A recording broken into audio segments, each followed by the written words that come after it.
After years, my father doubted me. Their faces dropped when they saw my Jaguar as youngest CEO. I never expected a thank you. I knew my parents weren't the warm and fuzzy kind. They didn't give hugs, they didn't say I love you.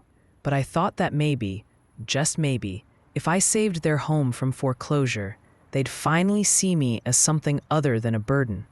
I was 23 when I got the call. Mom didn't even say hi. Just, if we don't pay the bank $20,000 by next month, we lose the house. I paused. I was standing in the back room of the restaurant where I worked double shifts. My hands were still damp from washing dishes. My phone screen was fogged from the heat. "We don't know what else to do," she added. And then, as if it were just some casual thing, "You have money saved, right?" Yeah, I had money saved. It took me 4 years to build it, working after school, weekends, holidays.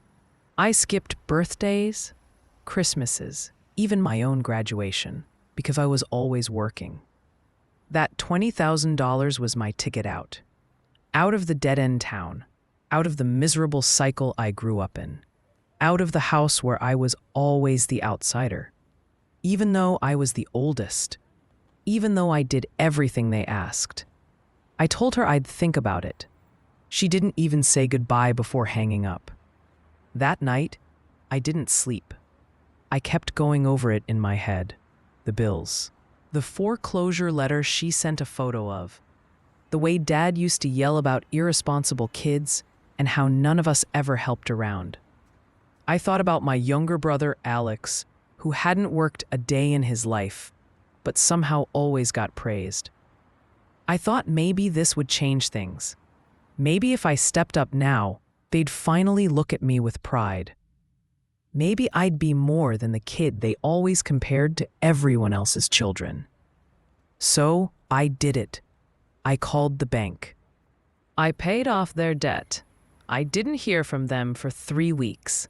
Not a word. Then one day I got a text. Not from Mom, not from Dad, from Alex. Mom said not to come over anymore. It's weird when you show up uninvited. I stared at the message for a long time. Uninvited? I hadn't shown up in months, so I called. And this time, Dad answered. His voice was flat. "We just think it's better if you keep your distance. Your mom's been really stressed. She doesn't need any more drama." Drama. That's what they called me, after I gave them every penny I had. I didn't respond right away. I couldn't. I sat on the kitchen floor of my one-bedroom apartment, the one I was about to get evicted from, because I gave them my entire savings. And I cried like I was 10 years old again, hiding in the closet after another one of Dad's silent treatments. But I didn't regret the money. Not at first. I still held on to the fantasy that maybe they were just overwhelmed, that maybe once things calmed down, they'd realize what I did for them. A week later, I got my answer. I came home from my shift at the diner to find an envelope taped to my door.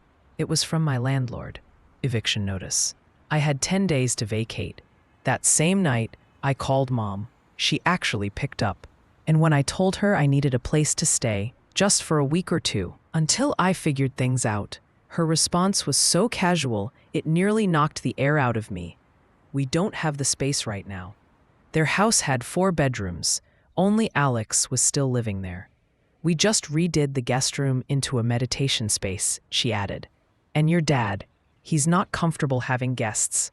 I couldn't speak, so she filled the silence. "Honestly, we didn't ask you to pay anything. That was your choice. We didn't force you."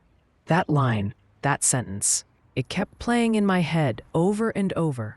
We didn't ask you to pay. Like it was some insane decision I made for attention.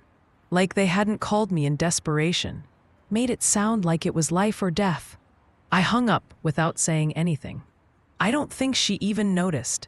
For the next few days, I couch surfed between 2 friends' apartments. I sold my phone, my iPad, even my bike to make rent for a new place. I took on another night shift. And through all of this, silence from my parents. Until Christmas, when they posted a family photo.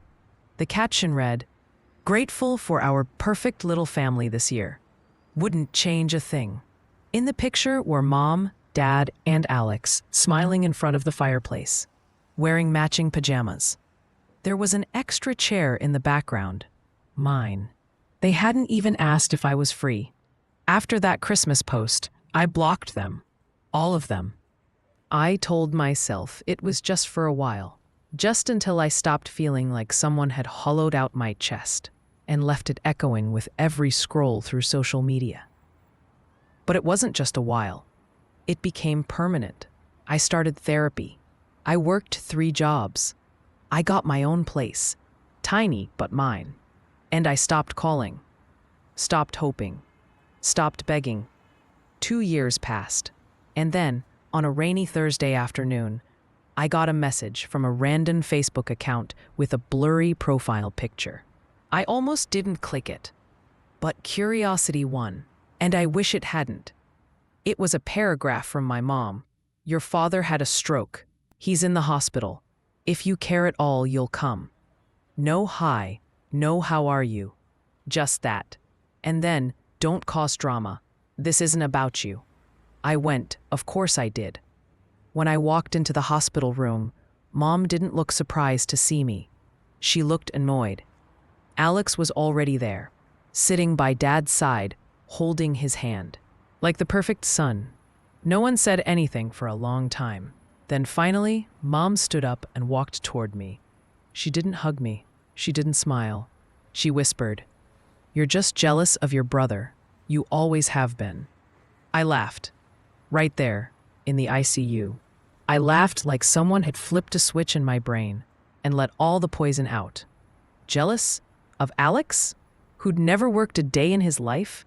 Who still lived off their money? Who didn't even know what rent looked like? I looked her in the eye and said, "No, I'm finally done trying to be loved by people who only ever loved the version of me they could use," and I walked out. I haven't seen them since. But here's the part that still stings. I wasn't just mourning my family. I was mourning the person I used to be, the one who thought love could be earned by sacrificing everything. Now, I'm building something new. I work in finance.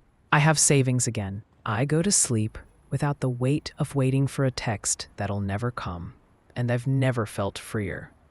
6 months after I walked out of that hospital, I got a letter, not an email, not a text, a real letter in my mailbox with shaky handwriting and my full name spelled wrong.